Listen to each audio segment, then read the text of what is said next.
Sa edad na 70, 30 taon nang magkahiwalay ng tulugan ng asawa ko. Siya ay kasinlamig ng bato. Hanggang isang araw, hindi ko sinasadyang nabuksan ang kahon na iyon at napaluhod ako at humagulgol sa iyak. Akala ko, matagal nang tapos ang buhay ko. Sa edad na 70, ang inaalala ng mga tao ay ang kanilang kalusugan, pag-aalaga ng apo, pag-inom ng kape, at pagkukwento ng nakaraan. Samantalang ako, nabubuhay na parang isang dayuhan sa sarili kong tahanan. Walang pag-aaway, walang ingay, ngunit wala ring kahit isang matinong pangangamusta. Siya, ang asawa ko, si Ricardo, sa loob ng 30 taon ay natutulog ng mag-isa, hindi dahil sa sakit o dahil sa malaking alitan. Isang araw, lumipat lang siya sa kabilang kwarto at doon nananatili. Walang paliwanag, walang paumanhin, walang kahit isang tanong na bakit. Sa paningin ng iba, sinasabi nilang napakabait naming mag-asawa, namumuhay ng payapa. Ngumingiti na lang ako. Ang ganitong kapayapaan, minsan ay mas masakit pa kaysa sa pag-aaway.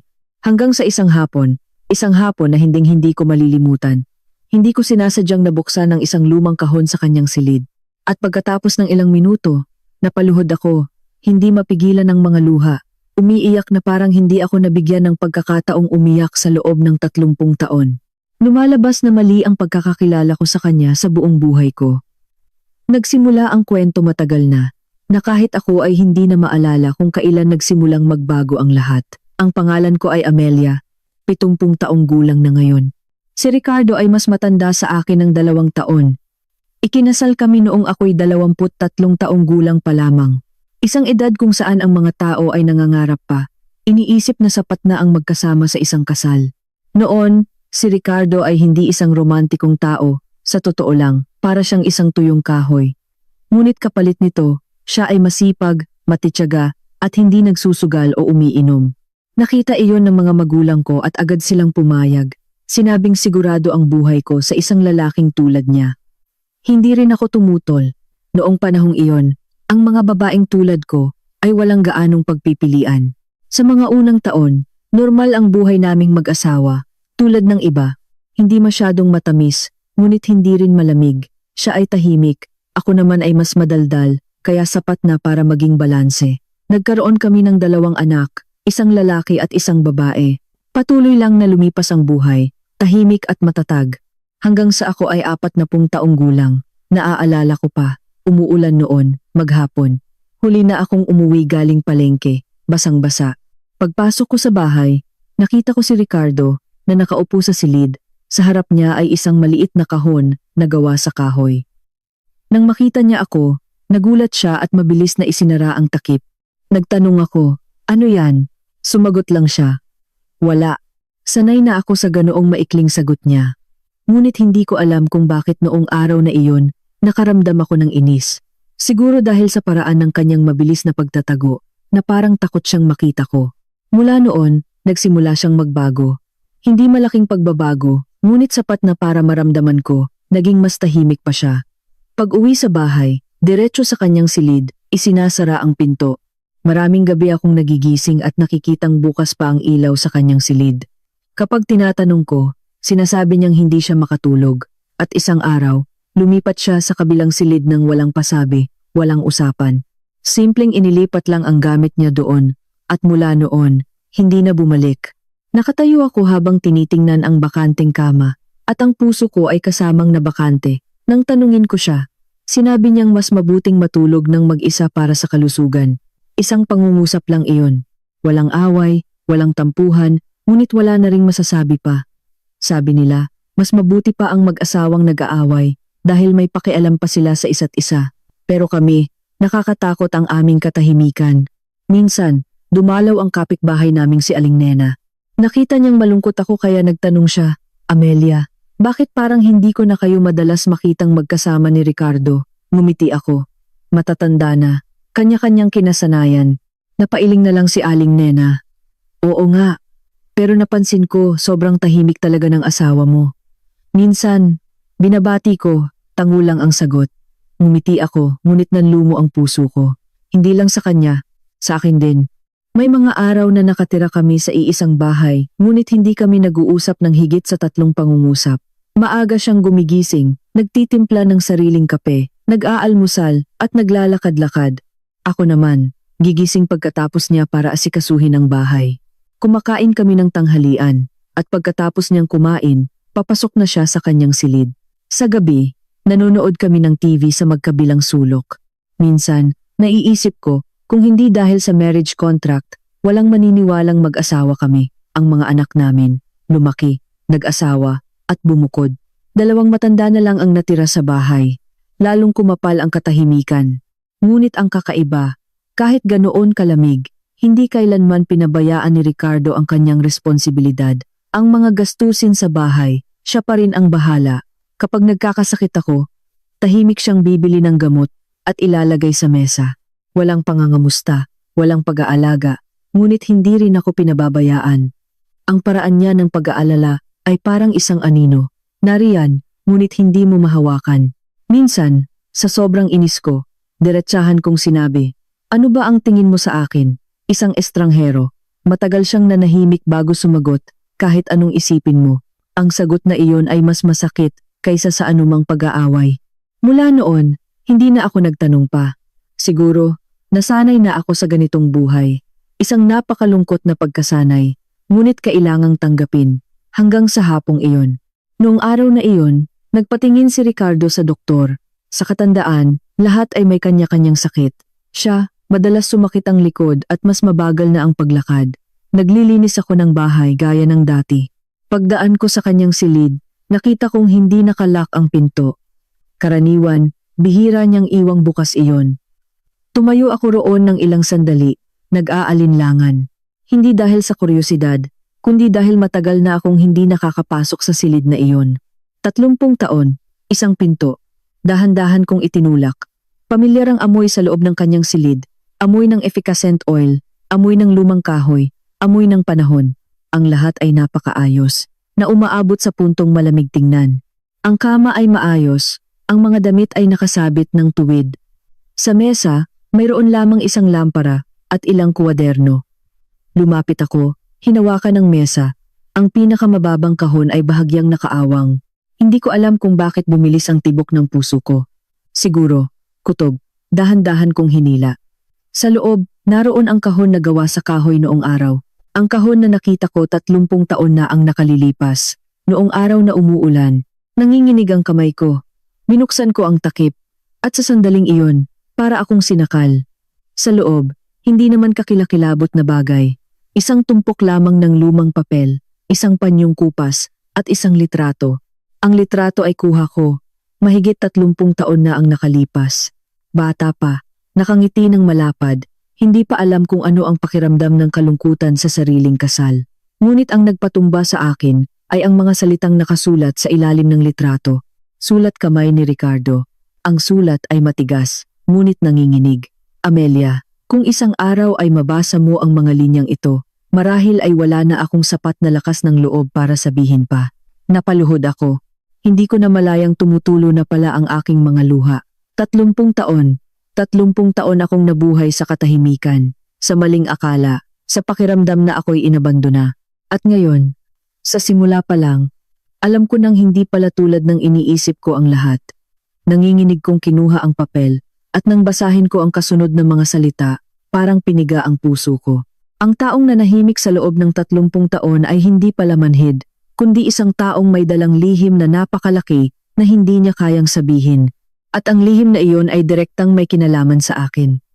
Huminga ako ng malalim, nanginginig ang kamay ko na halos hindi ko mahawakan ang papel. Ngunit nagpatuloy ako sa pagbabasa. Dahil alam kong pagkatapos ng 30 taon, malalaman ko na rin sa wakas ang katotohanan. Napaupo ako sa sahig, sa tabi ng lumang aparador. Nanginginig pa rin ang kamay na hawak ang papel at hindi makahinga ng maluwag. Hindi dahil sa takot, kundi dahil natatakot ako. Kung magpapatuloy ako sa pagbabasa, kailangan kong tingnan muli ang buong buhay ko sa ibang pananaw. Sa nakalipas na 30 taon, nasanay na akong isipin na si Ricardo ay malamig, walang pakialam, at namumuhay na parang estranghero. Ang kaisipang iyon ay kumapit sa isip ko, hanggang sa ito'y naging isang katotohanang hindi na kailangan ng patunay. Ngunit ngayon, sa ilang linya lamang, nagsimulang magiba ang lahat. Napalunok ako at ibinaling ang tingin sa kasunod na linya. Noong nagpatingin ka sa ospital ng bayan, may ibinulong sa akin ng doktor na hindi ko alam kung paano haharapin. Natigilan ako. Anong bagay? Pilit kong inalala. Ospital ng bayan. Iyon yung pagkakataong sumakit ng husto ang tiyan ko. Akala ko ay appendicitis.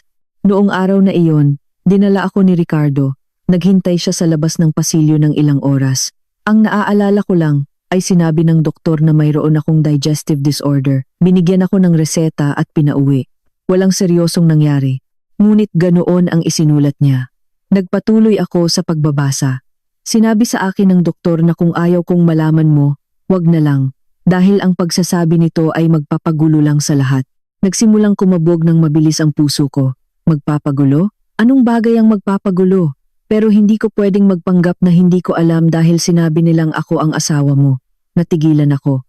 Isang malamig na pakiramdam ang gumapang sa aking likuran. Hindi mahaba ang pangungusap, ngunit nagdulot ito ng pagkahilo sa isip ko. Hinigpitan ko ang hawak sa papel. Nagpatuloy sa pagbabasa na parang natatakot na kung hihinto ako kahit isang segundo, hindi ko nakakayanin pang magpatuloy. Amelia, ang pangalawa nating anak, ay hindi ko anak. Parang huminto ang buong mundo. Walang ingay, walang malinaw na pag-iisip. Isang malawak na kawalan na hindi ko alam kung nasaan ako. Binitawan ko ang papel, ipinatong ang dalawang kamay sa sahig, nahihilo. Hindi niya anak, hindi maaari, hindi maaari. Napatawa ako, isang pilit at tuyong tawa. Ano ba ang isinulat mo? Bulong ko sa sarili. Ang anak kong babae, si Liza, kamukhang kamukha ko. Mula sa paraan ng pagtawa, sa tindig, hanggang sa pagiging madaldal. Lahat ng nakakakita sa kanya ay nagsasabing kopya ng ina. Tapos isusulat niyang hindi niya anak. Paulit-ulit akong umiling, hindi maaari, baka nagkamali siya ng pagkakaintindi. Baka may sinabi ang doktor na mali ang pagkakaintindi niya.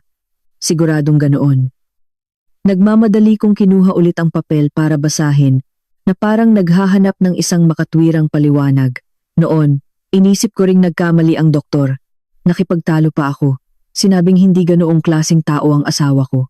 Pero tiningnan lang ako ng doktor at ipinakita sa akin ang resulta ng laboratory test. Nagsimulang manlamig ang aking mga kamay.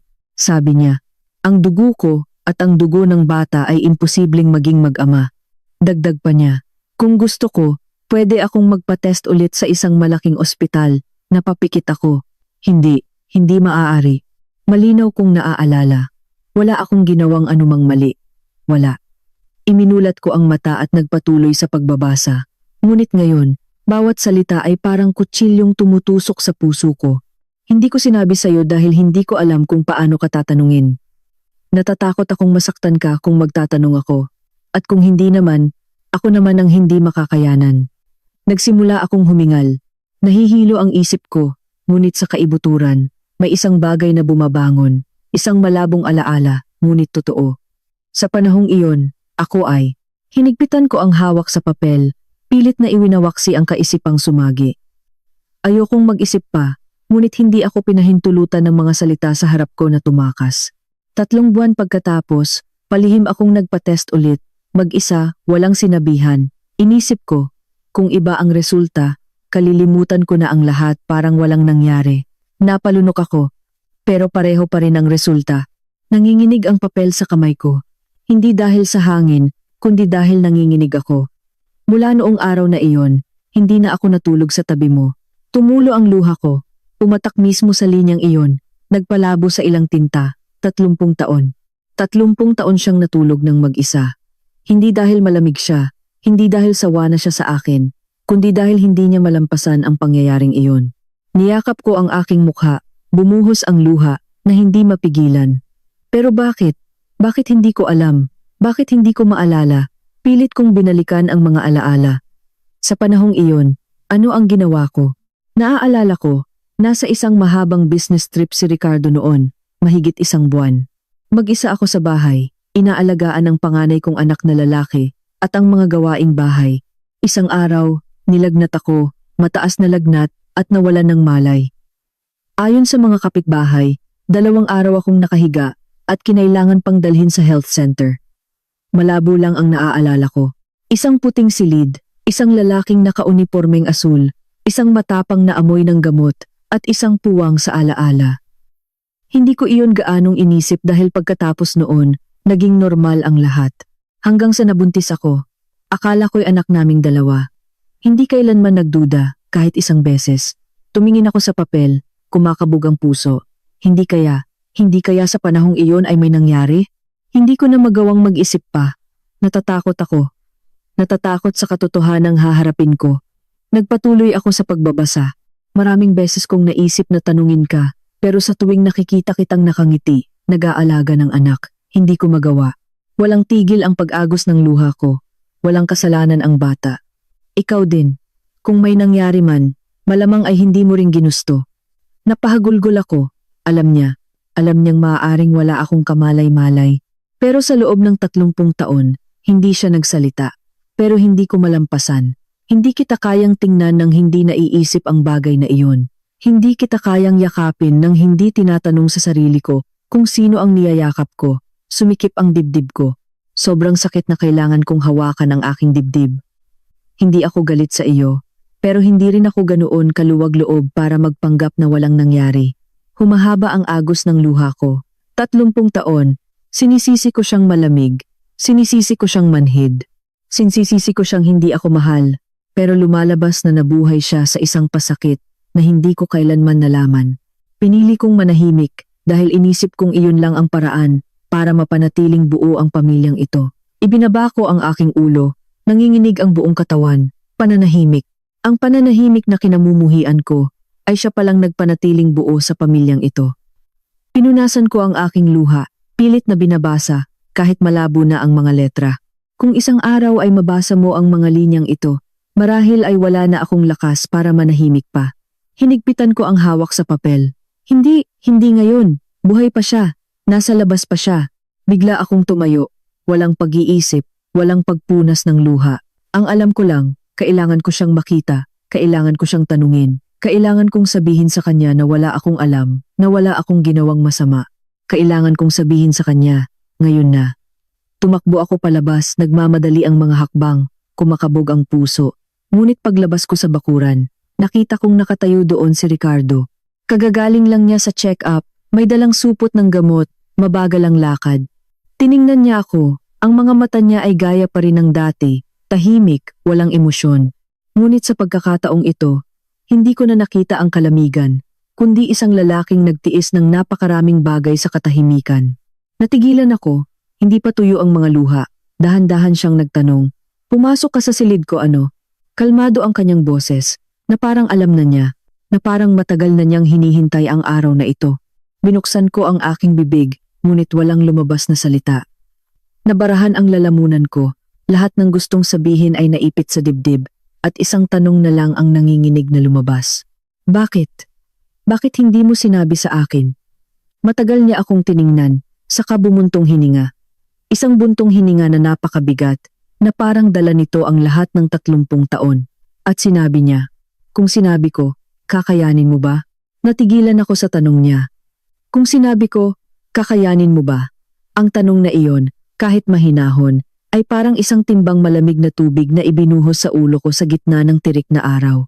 Hindi dahil sa panunumbat o galit, kundi dahil tama siya. Kung sinabi niya iyon 30 taon na ang nakalipas, kakayanin ko ba? Hindi ako makasagot. Bumuka ang bibig ko at nagsara muli. Lahat ng gustong sabihin, nauwi sa isang malaking kawalan.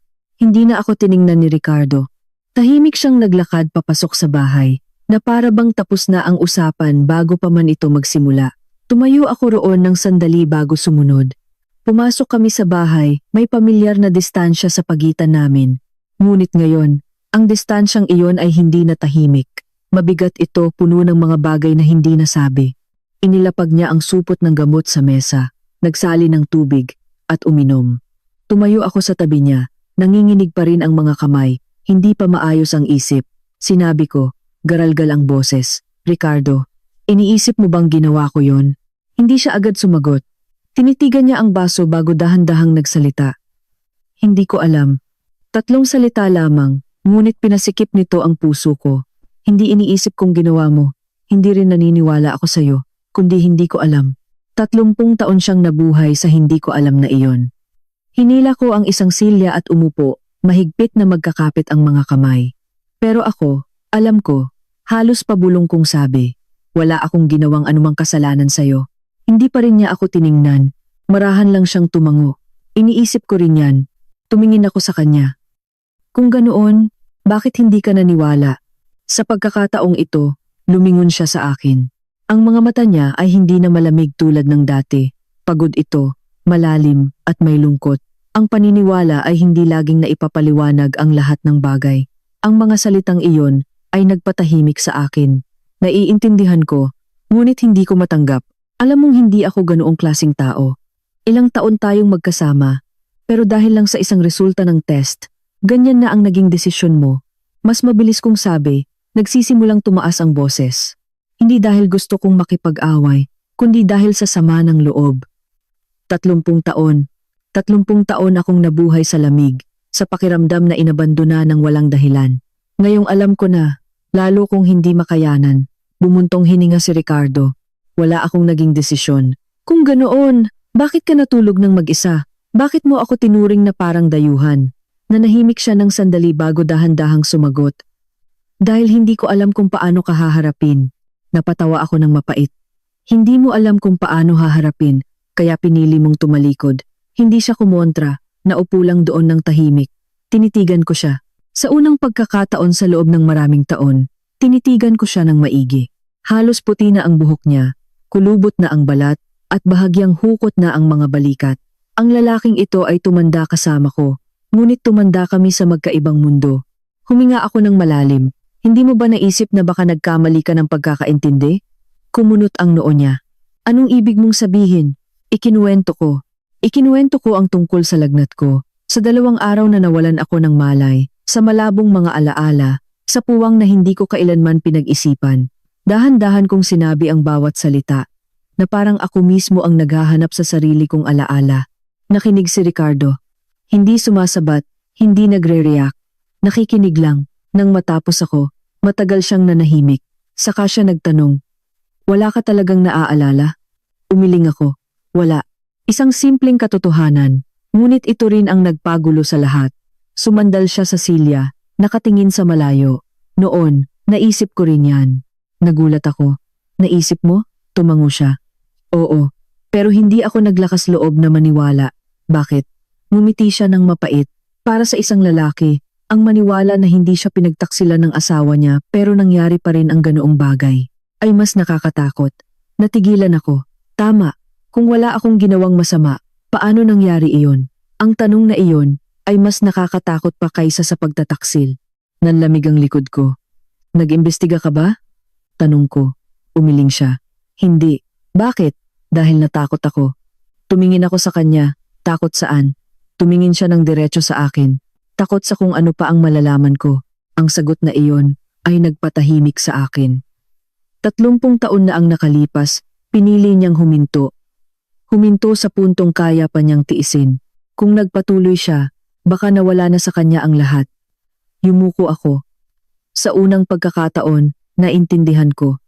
Hindi siya manhid, kundi wala siyang lakas. Nanahimik ang silid. Ngunit ngayon, ang katahimikan ay hindi na malamig. Mabigat ito, ngunit totoo. Makalipas ang ilang sandali, sinabi ko, ang bata, anak natin siya. Buo ang loob kong sinabi iyon, hindi dahil may ebidensya ako, kundi dahil naniniwala ako. Tiningnan niya ako. Sigurado ka? Tumango ako. Sigurado. Wala na siyang sinabi. Tumango lang ng marahan. Ngunit alam kong hindi kayang burahin ng isang pangungusap ang 30 taong pagdududa. Tumayo ako, patutunayan ko. Tiningnan niya ako ng may kaunting pagtataka. Paano? Huminga ako ng malalim. Magpa-test ulit tayo. Natigilan siya sandali. Ngunit nakita ko, 30 taon na ang nakalipas, ginawa niya iyon ng mag-isa. 30 taon pagkatapos, gusto kong ulitin. Hindi para patunayang mali siya, kundi para tapusin ang kuwentong ito. Matagal niya akong tiningnan, bago mahinang nagsalita. Hindi na kailangan. Umiling ako. Kailangan. Tumingin ako ng diretso sa kanya, hindi lang para sa iyo, kundi para sa akin, at para sa bata. Nanahimik siya. Alam kong nag-aalinlangan siya. Lumapit ako, ipinatong ang kamay sa mesa. Kaya mong tiisin ng 30 taon, pero ako, hindi na. Hindi malakas ang boses ko, ngunit buo. Sa nakalipas na 30 taon, nabuhay ako sa akala kong kawalan mo ng pakialam. Ngayong alam ko na, hindi ko na kayang bumalik sa dati. Tiningnan niya ako, sa unang pagkakataon, may bahid ng lambot sa kanyang mga mata. Gusto mong magsimula ulit? Natigilan ako. Ang tanong na iyon ay nagpakaba sa puso ko. 70 anyos na, ano pa ang sisimulan? Ngunit sumagot pa rin ako. Kahit papaano, tapusin natin ng malinaw. Tumango siya. Walang sinabi, ngunit alam kong pumayag na siya. Noong gabing iyon, sa unang pagkakataon sa loob ng maraming taon, sabay kaming kumain sa iisang mesa, hindi bilang dalawang estranghero. Hindi gaanong nag-usap, ngunit hindi na rin mabigat ang katahimikan. Minsan, nahulog ko ang aking kutsara. Yumuko siya para kunin. Isang napakaliit na kilos, ngunit halos maiyak ako. 30 taon, isang pagyuko lang na ganoon ay sapat na para painitin ang puso ko. Noong gabing iyon, hindi ako makatulog. Nakahiga ako sa aking silid, nakatingin sa kisame. Naguguluhan ang isip ko. Ngunit ngayon, hindi na ito kalungkutan, kundi isang sinag ng pag-asa. Manipis, ngunit totoo. Alam kong bukas, magsisimulang magbago ang lahat. Hindi sa isang maingay na paraan, kundi dahan-dahan. At sa kaibuturan ng puso ko, nagsisimula na rin akong matakot. Natatakot na kung ang resulta ng test ay hindi tulad ng pinaniniwalaan ko, ano ang haharapin ko. Ngunit anuman ang mangyari, kailangan kong malaman. Dahil may mga katotohanan, gaano man kasakit, ay mas madaling tanggapin kaysa mabuhay sa katahimikan sa buong buhay. Noong gabing iyon, halos hindi ako nakapikit.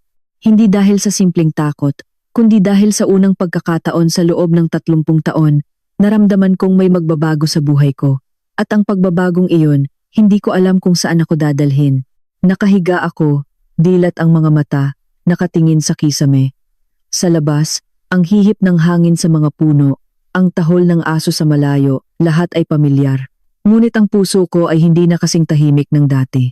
Dati, malungkot ako, pero isang kalungkutang sanay na ako.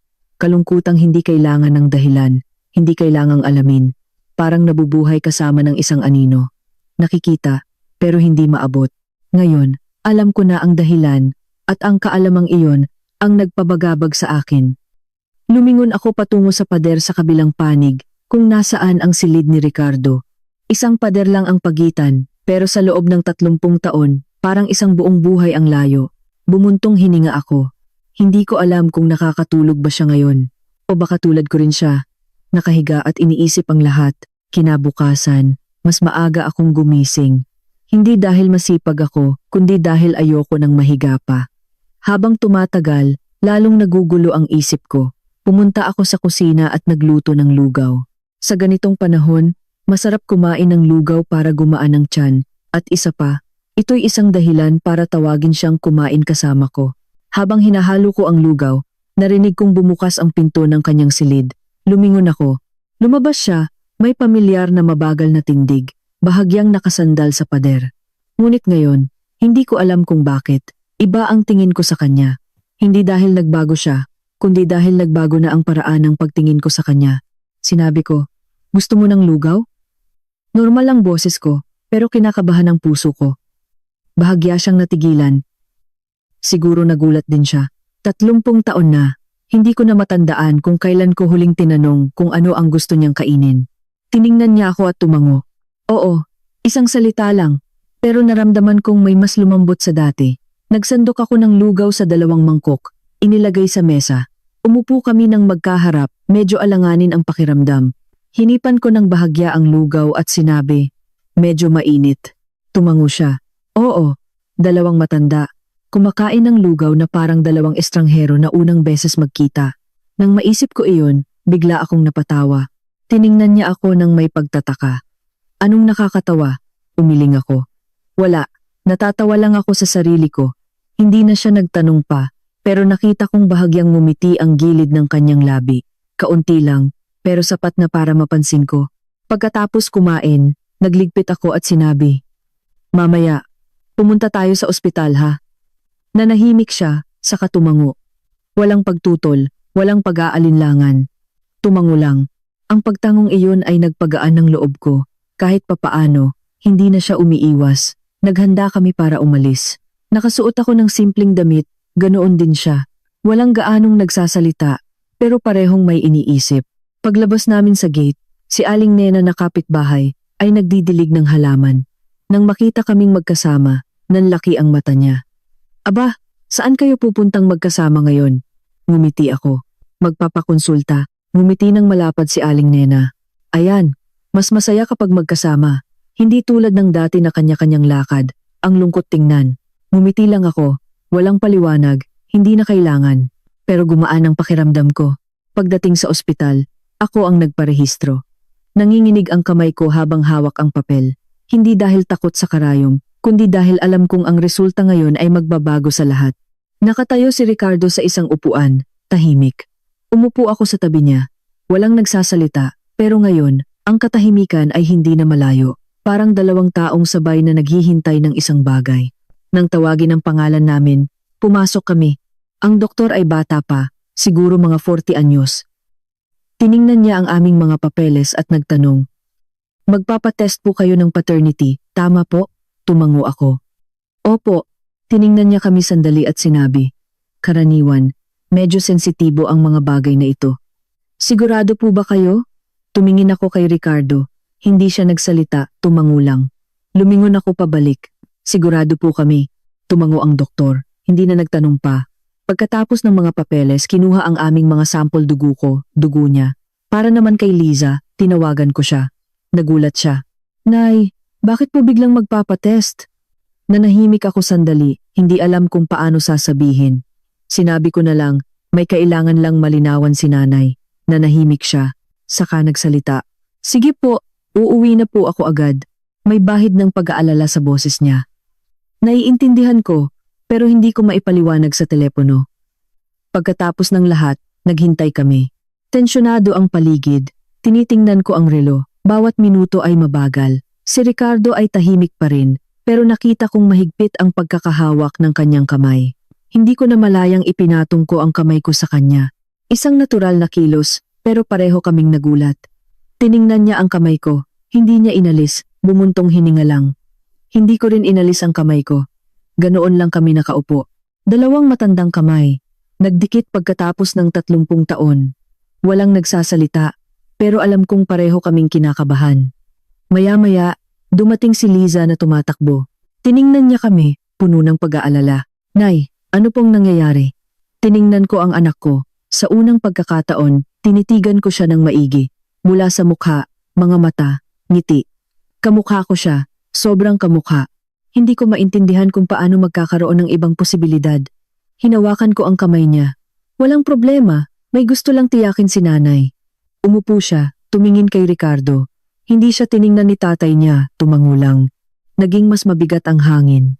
Hindi na nagtanong si Liza. Siguro naramdaman niyang hindi simple ang bagay na ito. Naghintay pa kami sandali. Saka tinawag ng doktor, pamilya ni Amelia Reyes. Tumayo ako, nanginginig ang mga binti. Tumayo rin si Ricardo. Pumasok kami sa silid. Hawak ng doktor ang resulta.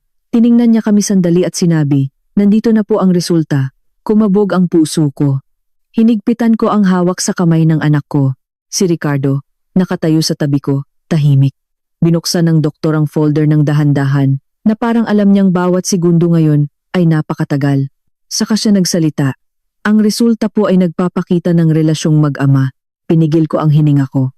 Parang tumigil ang oras sa silid. At sa sandaling iyon, tumingala ang doktor sa amin. May bahid ng pagtataka sa kanyang mga mata. Saka siya nagpatuloy. Hindi po tulad ng inaakala ninyo noong una. Natigilan ako. Hindi tulad ng inaakala namin. Ano pong ibig sabihin? Lumingon ako kay Ricardo. Tiningnan din niya ako. Sa unang pagkakataon, may malinaw na pagkalito sa kanyang mga mata. Si Liza naman, hinigpitan ang hawak sa kamay ko. Nay, ano po yun? Hindi ako makasagot. Ramdam ko lang ang mabilis na pagtibok ng puso ko. At alam kong ang katotohanang malalaman namin ay mas komplikado pa kaysa sa inaakala ko. Pagkatapos ng sinabi ng doktor, para akong hinila pababa sa isang malalim na hukay. Hindi po tulad ng inaakala ninyo noong una. Hindi tulad ng inaakala namin. Nakatayo ako roon. Hawak pa rin ang kamay ni Liza. Pero blanko ang isip ko. Akala ko, dalawa lang ang posibleng resulta. Una, tama. Anak ni Ricardo si Liza, at tapos na ang lahat. Pangalawa, mali, at haharapin ko ang isang masakit na katotohanan. Ngunit ngayon, sinabi ng doktor ang pangatlong posibilidad, isang bagay na hindi ko napaghandaan. Nautal ako. Ano pong ibig sabihin, Dok? Tiningnan kami ng doktor at dahan-dahang sinabi. Ang resulta po ay nagpapakita na ang babaeng ito, turo niya sa akin, ay ang tunay na ina ng dalaga. Nakahinga ako ng maluwag. Kahit papaano, hindi iyon nagbago. Ngunit, patuloy niya, ang lalaking ito, lumingon siya kay Ricardo, ay walang kaugnayan sa dugo bilang ama ng dalaga. Naramdaman kong umikot ang mundo ko. Tama ang isinulat ni Ricardo. Hindi maling akala, hindi pagkakamali, katotohanan. Umatras ako ng isang hakbang, nanlalambot ang mga tuhod. Si Liza ay palingon-lingon sa amin at mahinang nagsalita. Nay, Tay, ano po ito? Nanginginig ang boses niya. Hindi niya maintindihan, at kahit ako ay hindi maintindihan. Lumingon ako sa doktor, halos nagmamakaawa. Dok, hindi po ba maaaring magkamali? Baka mali po ang test? Umiling ang doktor. Napakababa po ng tsansang magkamali. Kung gusto ninyo, maaari kayong magpa-test ulit sa ibang lugar para makumpirma. Lumingon ako kay Ricardo. Nakatayo siyang walang kibo, walang ekspresyon ng mukha. Pero alam kong sa loob niya, nag-aalburuto ang lahat. 30 taon siyang nabuhay sa pagdududang iyon. Ngayon, naging katotohanan na. Ngunit ang mas masakit, hindi ko pa rin alam kung bakit. Lumingon ako sa anak ko. Nakatingin siya sa akin, puno ng pagkalito. Nay, hindi po ako anak ni tatay. Binuksan ko ang bibig ko, ngunit walang lumabas na salita. Hindi ko alam kung paano sasagutin dahil kahit ako, hindi pa naiintindihan. Biglang nagsalita si Ricardo. Umuwi na tayo. Mababa ngunit matatag ang kanyang boses. Walang tanong, walang argumento, ayaw nang makarinig pa. Naiintindihan ko, sobra na ang narinig niya. Umalis kami sa silid. 3 tao, 3 magkakaibang estado. Ako, gulong-gulo. Si Liza, litong-lito. Si Ricardo, tahimik, ang pamilyar na katahimikan. Ngunit ngayon, hindi na ito malamig. Mabigat ito, parang kayang magpabagsak ng lahat. Paglabas namin, hinila ako ni Liza. Nay, sabihin niyo po sa akin, ano po ba talaga? Tiningnan ko siya, gusto kong magsalita, magpaliwanag, pero wala akong sagot. Ang alam ko lang, hindi ako nagtaksil, pero ang katotohanan ay nasa harap ko na. Pero alam kong sa loob niya, gulong-gulo rin siya. Walang sino man ang makakapagpanatili ng kalma kapag nalaman mong ang tinawag mong ama sa loob ng ilang dekada ay hindi mo pala. Umuwi kami. Sa daan, walang nagsasalita. Nakakabingi ang katahimikan, halos hindi ako makahinga. Pagdating sa bahay, dumiretso si Ricardo sa kanyang silid. Hindi ako tiningnan, hindi rin si Liza. Sumara ang pinto, isang mahinang click, pero sapat na para maramdaman kong may isang bagay na nagsara. Si Liza ay nakatayo sa gitna ng sala. Lumingon siya sa akin. Nay, gusto kong malaman ang totoo. Tumango ako. Mamayang gabi sasabihin ko. Hindi ko na pwedeng itago. Hindi na pwedeng ipagpaliban. Sobra na ang 30 taon. Pagsapit ng gabi, tinawag ko si Liza sa aking silid. Hindi lumabas si Ricardo. Alam kong naghihintay din siya, pero hindi siya pumasok. Siguro gusto niyang marinig, pero ayaw niyang harapin. Umupo ako sa kama. Umupo si Liza sa harap ko. Tiningnan ko siya, ang anak na isinilang ko, pinalaki, at minahal sa buong buhay ko. Ano man ang resulta ng test, anak ko pa rin siya. Walang makakapagbago noon. Huminga ako ng malalim. Naaalala mo ba noong bata ka, madalas sumakit ang ulo ni nanay? Tumango siya. Opo, naaalala ko. Minsan, mataas ang lagnat niyo at ilang araw kayong tulog. Tumango ako. Oo, noong panahong iyon, ikinuwento ko ang lahat. Lahat ng naaalala ko tungkol sa lagnat, sa pagdala sa akin sa health center, sa malabong mga alaala, at sa puwang na hindi ko kailanman pinag-isipan. Nakinig si Liza, unti-unting namumutla ang mukha niya. Nay, iniisip niyo po na, hindi niya natapos ang sasabihin, pero naintindihan ko, tumango ako. Maaaring may nangyari na hindi ko alam. Ang mga salitang iyon ay nagpanginig kahit sa akin. Matagal na nanahimik si Liza bago nagsalita.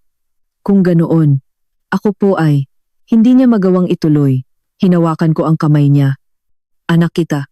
Buo ang loob kong sinabi. At yung isa pang bagay, hahanapin ko ang kasagutan. Tiningnan ko siya ng diretso sa mata.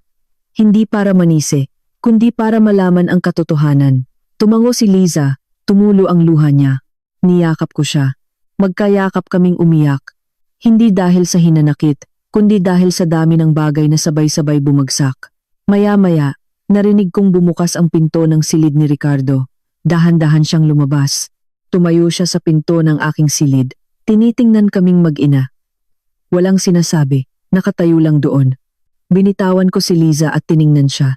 Sa kanyang mga mata, wala na ang lamig, kundi isang malalim na pagod. Tumayo ako. Ricardo, gusto kong hanapin yung health center noon. Tiningnan niya ako, walang gulat, walang pagtutol. Nagtanong lang siya, sigurado ka? Tumango ako, sigurado. Nanahimik siya, saka nagsalita, sasama ako. Isang pangungusap lang, pero pinasikip nito ang puso ko. 30 taon, sa unang pagkakataon, sinabi niya ang ganoong pangungusap.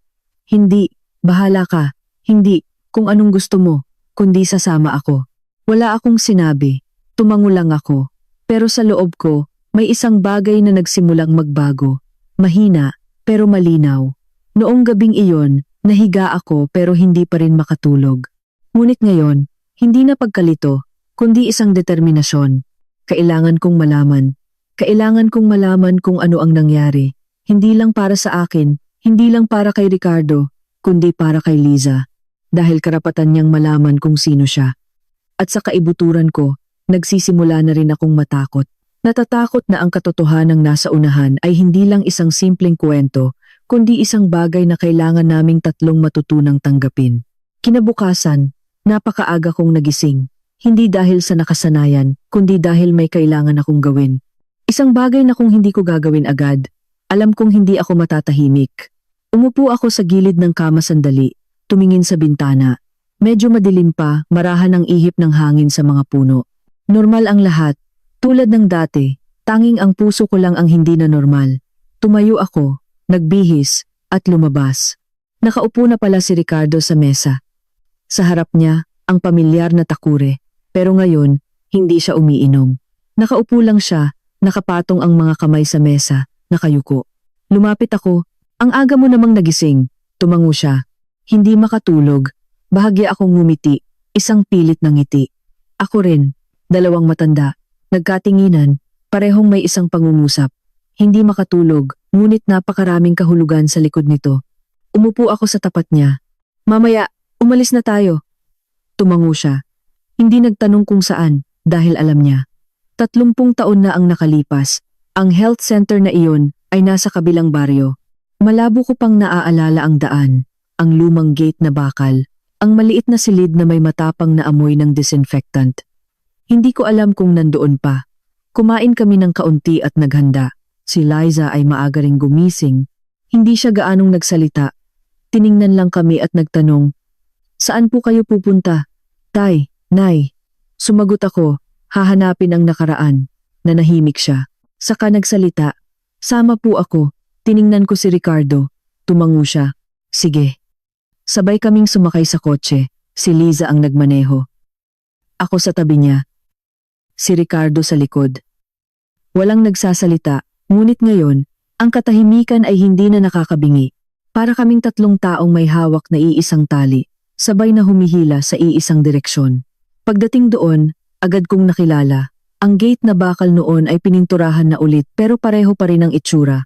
Sa loob, may mga bagong gusali, pero nandoon pa rin ang lumang bahagi. Bumaba ako ng sasakyan, bumibilis ang tibok ng puso ko. Nagsimulang bumalik ang malabong mga alaala. Naglakad ako ng dahan-dahan, tumitingin sa paligid. Lahat ay pamilyar at dayuhan sa parehong oras. Pumasok kami at nagtanong. Isang batang nurse ang nagdala sa amin sa records office. Nandoon ang isang matandang lalaki, siguro mga 60s na. Tiningnan niya kami at nagtanong. "Ano po ang kailangan ninyo, ma'am?" Sinabi kong gusto naming hanapin ang isang record mula mahigit 30 taon na ang nakalipas. Bahagya siyang kumunot ng noo. "Ang tagal na niyan. Baka mahirap na." Tumango ako. "Alam ko po, pero mahalaga ito." Tiningnan niya ako sandali at tumango. "Sige, titingnan ko." Dinala niya kami sa isang maliit na silid sa likod. Sa loob, puro lumang filing cabinet, mga papel na nakatambak. Ang amoy ng lumang papel at halumigmig ay nagpaalala sa akin ng araw na iyon. Natigilan ako. Si Ricardo, nakatayo sa tabi ko, tahimik. Pero ramdam kong tensyonado rin siya. Nagsimulang maghanap ang lalaki. Medyo matagal. Nakatayo lang ako roon, kumakabog ang dibdib, hindi alam kung ano ang hinihintay. O mas tamang sabihin, hindi alam kung may sapat ba akong lakas para harapin ang makikita ko. Maya-maya, tumawag siya. Amelia Reyes? Tama po? Nagulat ako. Opo, tama po. Hawak niya ang isang folder. Pinagpagan ang alikabok. May pangalan po kayo rito. Lumapit ako. Nanginginig ang kamay. Ibinigay niya sa akin ang folder. Ang petsa ng pagpasok ay tama. Mahigit 30 taon na ang nakalipas. Mataas daw ang lagnat ko. Pansamantalang nawalan ng malay. Binuksan ko ang folder. Ang mga lumang sulat. Kupas na ang tinta. Pero nababasa pa. Pasyente. Amelia Reyes. Kondisyon. Mataas na lagnat. Pagkawala ng malay. Hinihinalang may impeksyon. Tiningnan ko ang ibaba. At natigilan. Isang linya ang nagpatigil sa tibok ng puso ko. Pasyente. May mga senyales ng pang-aabuso. Hindi ko na kayang magbasa pa. Nanlambot ang kamay ko. Halos mahulog ang folder. Mabilis itong sinalo ni Liza. Nay, bakit po? Hindi ako makasagot. Nanlamig ang buong katawan ko. Lumapit si Ricardo. Kinuha ang folder, binasa, at natigilan din. Walang sinabi. Pero nakita kong humigpit ang pagkuyom ng kanyang kamao. Tiningnan kami ng lalaki sa records. Bumaba ang boses niya. Noong panahong iyon, kulang pa sa kagamitan. Maraming kasong ganyan ang hindi na imbestigahan ng maayos. Lumingon ako sa kanya. Ano pong sabi ninyo? Bumuntong hininga siya. Maaaring noong wala kang malay, may nagsamantala. Umatras ako, hindi na makatayo ng maayos. Kumapit ako sa mesa, hindi dahil sa gulat, kundi dahil nagsisimula ko ng maintindihan. Naiintindihan kung bakit wala akong maalala. Naiintindihan kung bakit nangyari iyon.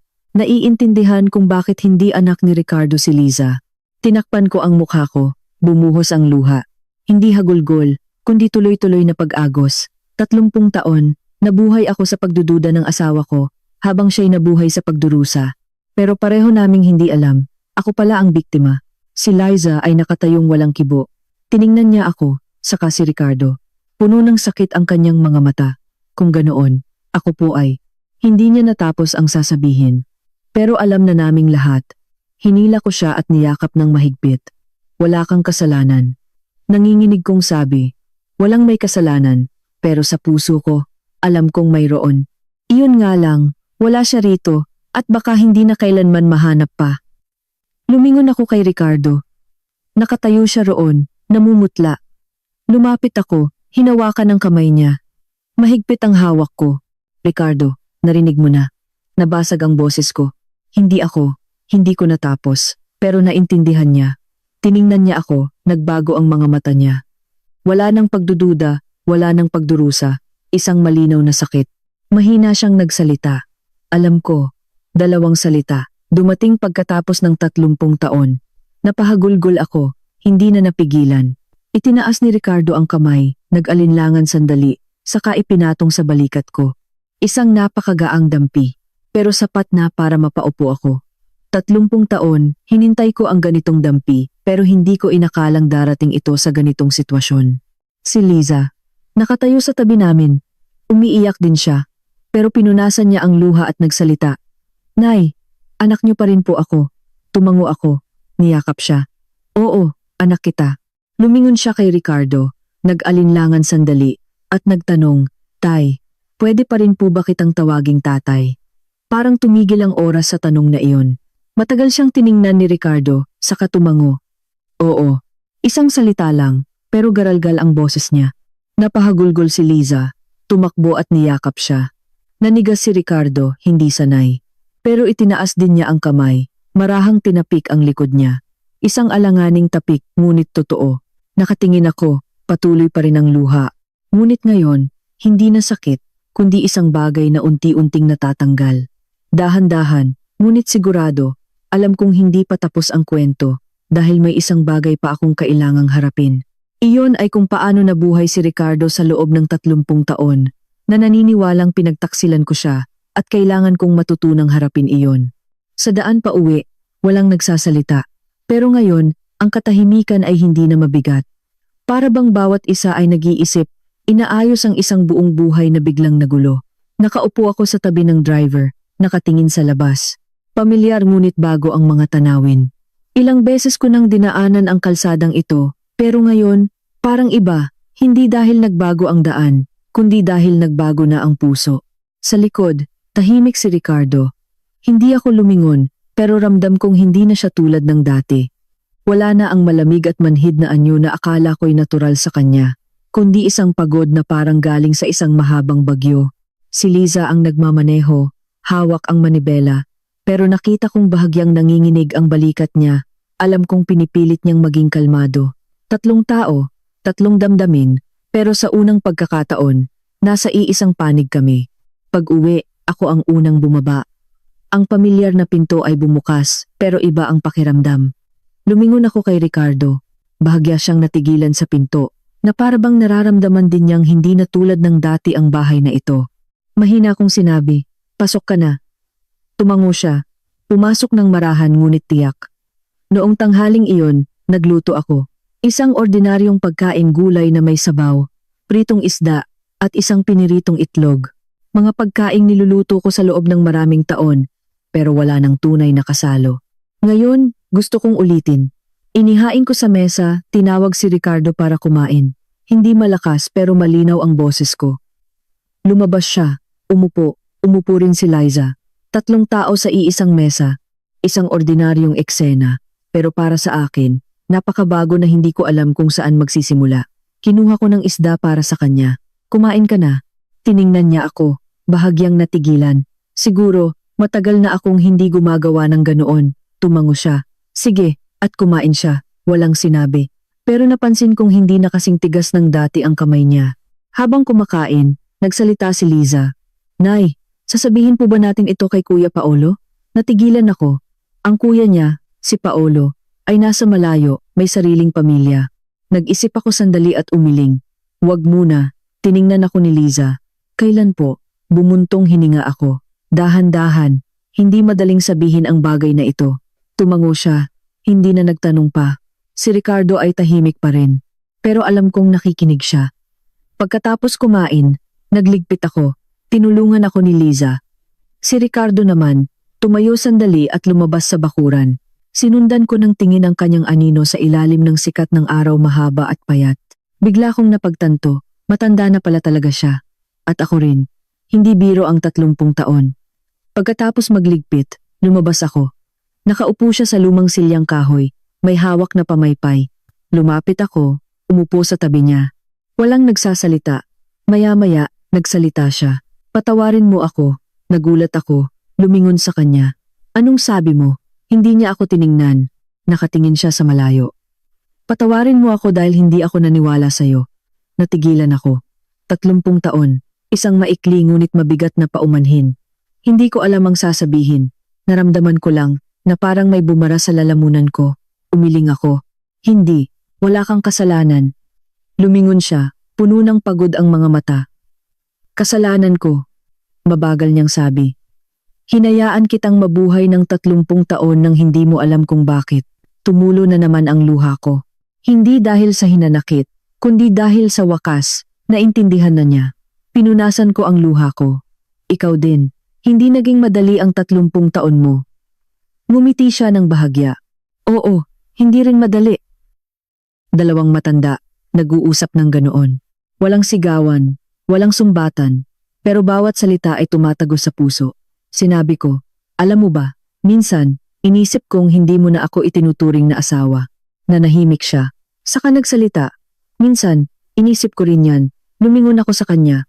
"Kung ganoon, bakit hindi ka nakipaghiwalay?" Natigilan siya. Siguro, hindi niya inakalang sasagutin niya ang tanong na ito. Tiningnan niya ang kanyang mga kamay, matagal bago sumagot. "Dahil ayokong mawala ka." Natigilan ako. "Ayaw mong mawala ako, pero ganyan ang ginawa mo." Bumuntong hininga siya. Hindi ko alam kung paano. Tiningnan ko siya. Sa unang pagkakataon, nakita ko siyang parang isang ordinaryong lalaki. Hindi isang bato, hindi manhid, kundi isang taong nagkamali ng paraan, pero nanatili. Ngumiti ako ng bahagya. ang tanga mo talaga. Ngumiti rin siya. Oo, ang tanga ko nga. Dalawang matanda nagtawanan. Isang huling tawa, ngunit totoo. Maya-maya, sinabi ko, nagalit ka ba sa akin? Agad siyang umiling. Hindi, kailanman. Tiningnan ko siya. Gusto kong maniwala. At naniwala ako. Nagpatuloy siya. Hindi ko lang malampasan. Tumango ako. Naiintindihan ko. Sa pagkakataong ito, tunay kong naintindihan. Hindi sa isip, kundi sa pakiramdam. Noong hapong iyon, maagang umuwi si Liza. Sinabi niya, Nay, dito muna ako ng ilang araw. Tumango ako. Sige. Pagsapit ng gabi, habang inaayos ko ang mga unan, nakatayo si Ricardo sa pinto. Tumingin siya sa loob, medyo nag-aalinlangan. Saan ka matutulog ngayong gabi? Natigilan ako. Ang tanong na iyon ay simple, pero para sa amin, hindi. 30 taon, magkahiwalay ng silid. Ngayon, biglang tinanong iyon. Hindi ko alam kung paano sasagutin.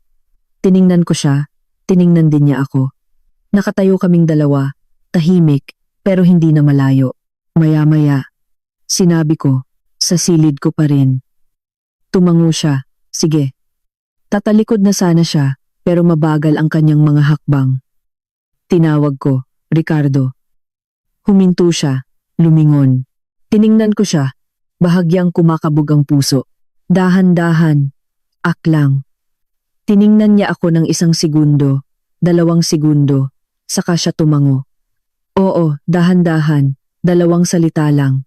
Pero naramdaman kong may isang pintong bumubukas. Hindi malaki, bahagya lang. Pero sapat na para pumasok ang liwanag. Noong gabing iyon, nahiga ako, hindi pa rin makatulog. Ngunit ngayon, hindi ko na nararamdaman ang kalungkutan. Ang pader sa kabilang panig ay hindi na kasing layo. At alam kong ang daan sa unahan ay mahaba pa, marami pang haharapin. Pero kahit papaano, hindi na ako nag-iisa. Noong gabing iyon, hindi ako mapakali. Hindi dahil sa takot, kundi dahil may isang kakaibang pakiramdam na nagsimulang lumitaw sa puso ko. Isang pakiramdam na parang may nawala, pero kasabay nito, may natagpuan kang mas mahalaga pa. Hindi ko alam kung ano ang tawag dito, pero hindi ko na nararamdaman ang lamig. Nakaharap ako sa pader. Ang pader na naghiwalay sa amin ni Ricardo sa loob ng 30 taon. Itinaas ko ang kamay ko at marahang hinawakan ito. Bigla akong napatawa. 30 taon, isang manipis na pader lang, pero akala ko'y isang buong buhay ang layo. Sa labas, narinig kong umubo siya ng mahina. Mahina, pero narinig ko. Halos pabulong kong sinabi, gising ka pa?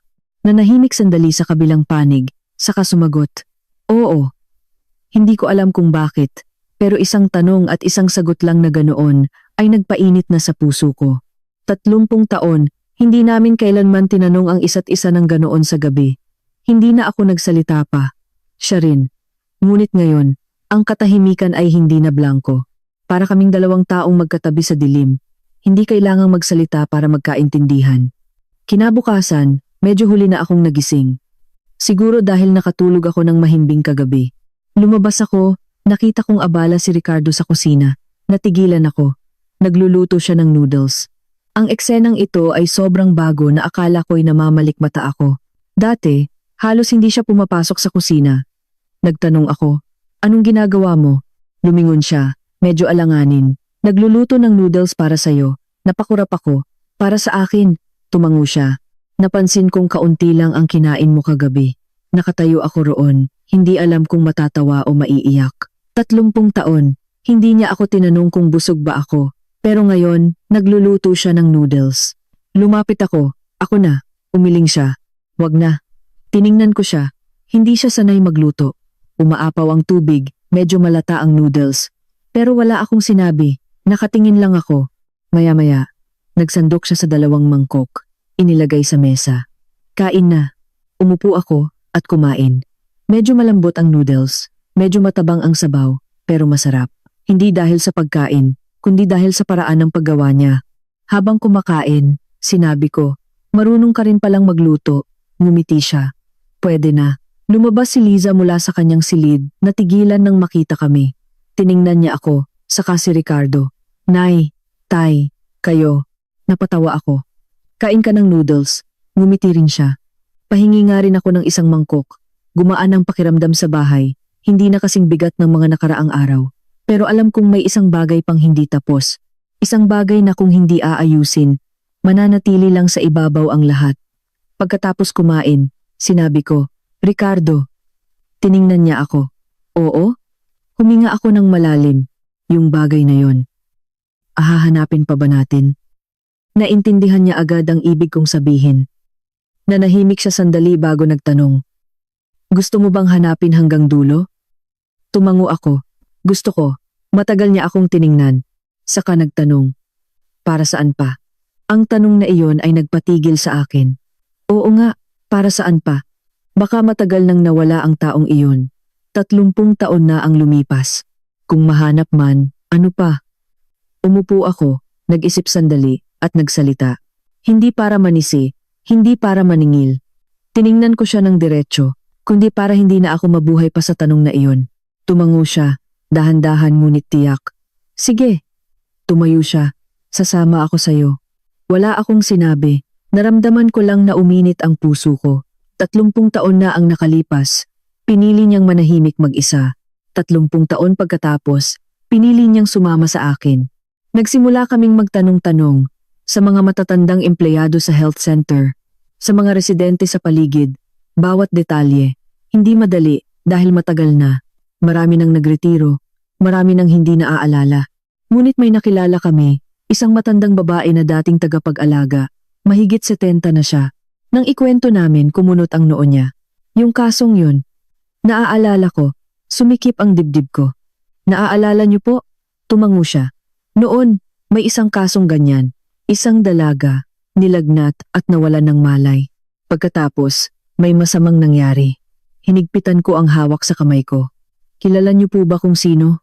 Nanahimik ang matanda. Saka nagsalita. Noon, may isang security guard na laging naka-duty sa gabi. Pinigil ko ang hininga ko. Ano po ang pangalan niya? Matagal na nag-isip ang matanda. Parang, ang pangalan niya ay Nestor. Hindi pamilyar ang pangalan, pero sapat na para manlamig ang likod ko. Nagtanong pa ako, nasaan na po siya ngayon? Umiling ang matanda. Hindi ko alam. Pagkatapos noon, tinanggal siya sa trabaho. Lumingon ako kay Ricardo. Tiningnan niya ako, wala nang galit sa kanyang mga mata. Malungkot na ito. Umalis kami roon. Sa daan pa uwi, tahimik ako. Hindi dahil sa lungkot, kundi dahil hinaharap ko ang isang katotohanan. Maaaring nawala na ang taong iyon, pero totoo ang nangyari. Lumingon ako kay Ricardo. Nagsisisi ka ba? Tiningnan niya ako. Nagsisisi saan? Dahil hindi ka naniwala sa akin. Umiling siya. Hindi ako nagsisisi na nagduda ako. Natigilan ako. Nagpatuloy siya. Nagsisisi ako dahil hindi ako nanatili sa tabi mo.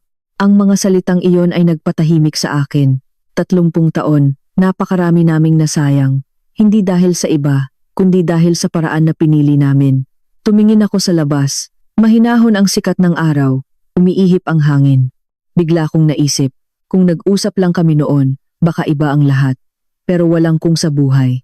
Noong gabing iyon, mag-isa ako sa silid, iniisip ang lahat. Saka ako tumayo, binuksan ang pinto, at pumasok sa silid ni Ricardo. Nagbabasa siya ng diaryo. Nang makita niya ako, medyo nagulat siya. Amelia. Pumasok ako ng walang alinlangan. Tiningnan ko siya, Ricardo, ngayong gabi. Nag-atubili ako, pero itinuloy ko. Pwede bang sa silid ko na kayo matulog? Nanahimik ang silid. Matagal niya akong tiningnan. Hindi ako umiwas. Nakatayo lang ako at naghihintay. 30 taon. Isang pangungusap lang na ganito, pero hindi ko nasabi. Sa wakas, itinupi niya ang diaryo, tumayo, tiningnan ako, saka nagsalita. Sige, papatayin ko lang ang ilaw. Tumalikod ako, pero tumulo na naman ang luha ko. Hindi dahil sa lungkot, kundi dahil sa wakas, nalampasan na namin ang pader na iyon. Noong gabing iyon, nakahiga ako sa tabi ni Ricardo, at ang puso ko'y kumakabog na parang isang bagong kasal. Nakakatawa pakinggan, pero totoo. 70 anyos na, halos puti na ang buhok, kulubot na ang balat. Pero ang paghiga lang sa tabi niya, pagkatapos ng 30 taon, ay sapat na para hindi ko alam kung saan ilalagay ang mga kamay at paa ko. Nakatalikod siya sa akin, ganoon din ako. Magkatabi sa iisang kama. Pero may maliit pa ring espasyo sa gitna. Hindi na ito distansya, kundi hiya. Napangiti ako sa dilim. 30 taon na ang nakalipas. Ganito rin kami. Pero noon, dahil hindi pa sanay. Ngayon naman dahil sobrang tagal nang hindi sanay. Maya-maya, narinig ko siyang bumuntong hininga. Mahina.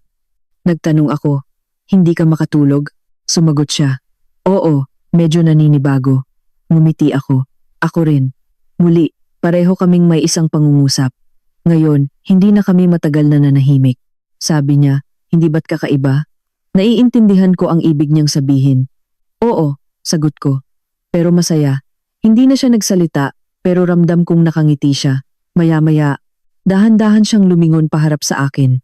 Medyo nagulat ako, hindi dahil sa takot, kundi dahil hindi ako sanay. Tiningnan niya ako sa dilim. Hindi ko gaanong makita ang mukha niya. Pero ramdam kong ang mga mata niya ay hindi na malayo, hindi na malamig. Malapit, sobrang lapit. Mahina siyang nagsalita. Amelia. Sagot ko. Nag-atubili siya sandali. Salamat. Natigilan ako. Salamat saan? Bumuga siya ng hangin. Dahil nandito ka pa. Wala akong sinabi. Naramdaman ko lang na lumambot ang puso ko. 30 taon, hindi kami naghiwalay, pero hindi rin kami tunay na magkasama. Ngayon lang talaga kami nandito. Mahina kong sinabi, ikaw din. Noong gabing iyon, hindi kami gaanong nag-usap, pero nakatulog ako, isang mahimbing na tulog na hindi ko na matandaan kung kailan ko huling naranasan. Kinabukasan, ako ang unang nagising. Nahiga muna ako, hindi nagmamadaling bumangon. Dinama ko lang na nasa tabi ko pa siya. Pantay at payapa ang kanyang paghinga. Lumingon ako. Ang liwanag ng umaga ay pumasok sa bintana. Tumama sa mukha niya. Mas marami ng kulubot kaysa sa natatandaan ko, pero mas maamo rin. Bigla kong naisip, kung hindi namin pinagdaanan ito, baka hindi ko siya kailanman titingnan ng ganito. Dahan-dahan akong bumangon at lumabas para maghanda ng almusal. Gising na rin si Liza. Tiningnan niya ako at nagtanong, Nay, kagabi. Ngumiti ako. Magkatabi kami. Nanlaki ang mata niya. Talaga po? Tumango ako. Ngumiti siya. Ang saya naman. Ngumiti rin ako. Isang mahinang ngiti. Ngunit totoo. Pagkatapos ng almusal, sinabi ni Liza, Nay, kailangan ko pong bumalik sa opisina ng ilang araw. Tumango ako. Sige anak.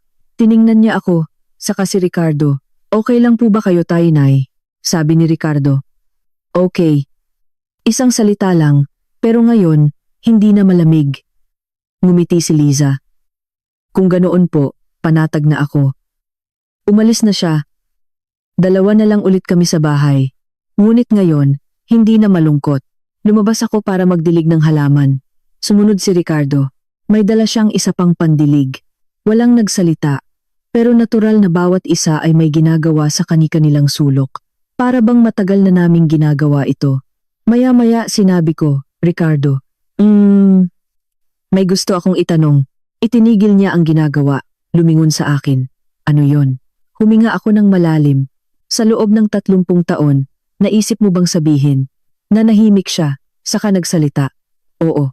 Kung ganoon, bakit hindi mo sinabi? Tumingin siya sa lupa.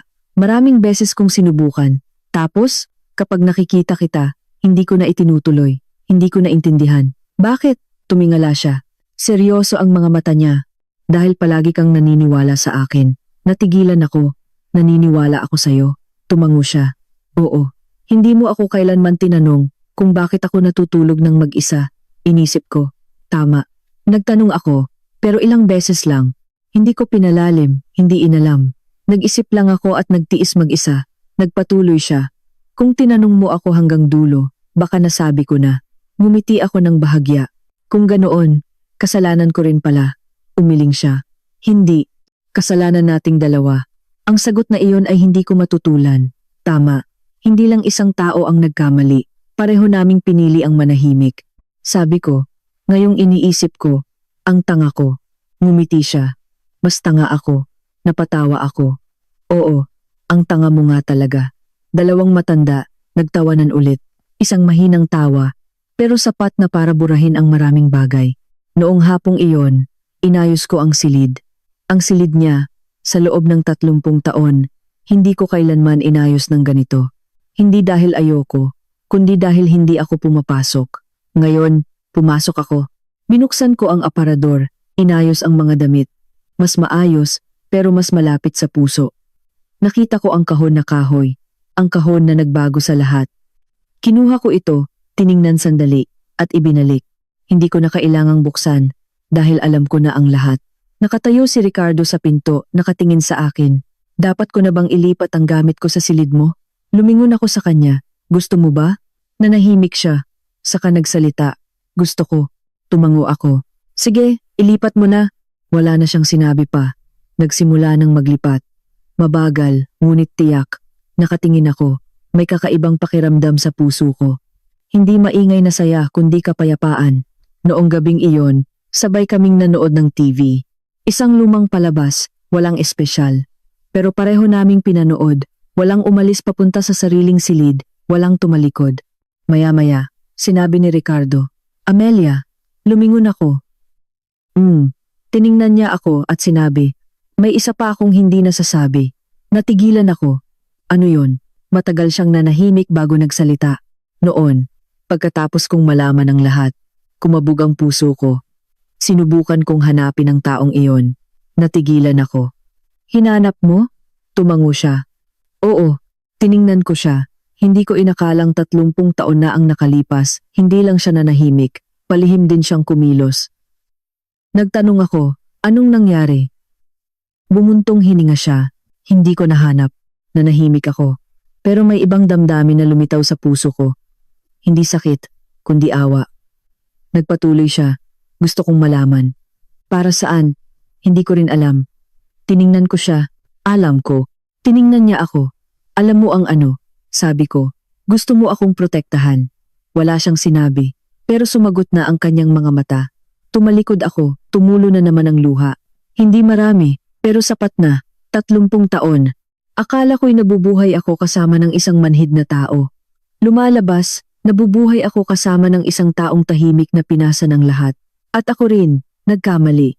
Pero maswerte kami, may panahon pa. Hindi marami, pero sapat na para magsimula ulit. Ang mga sumunod na araw, unti-unting nagbago ang buhay namin ni Ricardo. Hindi maingay na pagbabago. Walang iyakan, walang malalaking pangako. Mga maliliit na bagay lang. Pero sapat na para maramdaman kong hindi na kami tulad ng dati.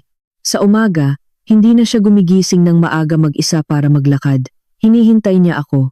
Minsan, kapag huli na akong magising, tatawag pa siya sa labas ng pinto. Amelia, lakad na tayo. Ang kakaiba sa pandinig ko. Matagal na panahon na mula nang huli kong marinig ang pangalan ko mula sa kanya. Sabi ko, sandali lang. Tumango siya at naghintay talaga. 2 matanda, sabay na naglalakad sa aming lugar. Nakasalubong namin si Aling Nena. Nanlaki ang mata niya. Naku, totoo ba to? Magkasama na talaga kayo ngayon? Ngumiti ako. Oo, magkasama. Nagpamewang si Aling Nena at tumawa. Sabi ko na nga ba, ganyan dapat, para kayong mag-asawa talaga. Dati, para kayong 2 nangungupahan sa iisang bahay. Napatawa ako. Ngumiti rin si Ricardo. Isang bihirang ngiti, pero hindi napilit. Minsan, bumulong pa siya sa akin. Hindi rin mali ang sinabi ni Aling Nena. Lumingon ako sa kanya. Alam mo pala, bakit hindi mo inayos? Ngumiti siya. Pwede pa bang ayusin ngayon? Hindi ako sumagot. Tumango lang ako ng marahan. Sa gabi, hindi na kami magkahiwalay ng silid. Inilipat niya lahat ng gamit niya sa kwarto ko. Ang kama na dati para sa isa, ngayon ay para na sa 2. Noong una, may hiya pa, pero nasanay din. Minsan, habang nakahiga ako, nagtanong siya, nilalamig ka ba? Nagulat ako. Hindi. Tumango siya, saka itinaas pa ng kaunti ang kumot. Isang napakaliit na kilos, pero sapat na para maramdaman kong hindi na ako nag-iisa. Lumipas ang 1 linggo. Akala ko, magiging payapa na ang lahat. Ngunit may nangyaring nagpaisip sa akin. Tumawag ang anak kong si Paulo. Masaya ang boses niya. Nay, uuwi po ako ngayong weekend. Medyo nagulat ako. May problema ba? Tumawa siya. Wala po. Matagal na akong hindi nakakauwi para dalawin kayo ni tatay. Sige, sabi ko. At ibinaba ang telepono. Pero medyo kinabahan ako. Hindi dahil ayokong umuwi siya, kundi dahil hindi ko alam kung paano sasabihin sa kanya ang nangyari. Narinig ni Ricardo ang usapan. Uuwi si Paulo? Tumango ako. Oo. Nanahimik siya sandali. Sasabihin mo ba? Bumuntong hininga ako. Hindi ko alam. Wala na siyang sinabi, pero alam kong iniisip din niya. Dumating ang weekend, umuwi si Paulo. Masigla pa rin, nakangiti. Tay, Nay! Niyakap niya ako, saka si Ricardo. Isang ordinaryong yakap. Pero napansin kong bahagyang natigilan si Ricardo. Saglit lang. Hindi napansin ni Paulo. Umupo siya, masayang nagkukuwento, pero napansin din niya. Teka, bakit parang iba sa bahay ngayon? Nagtanong ako. Anong iba? Ngumiti siya. Mas madalas na kayong mag-usap ni nanay. Ngumiti ako. Oo, nag-uusap na ulit kami. Tiningnan niya ako, saka si Ricardo. Mabuti naman.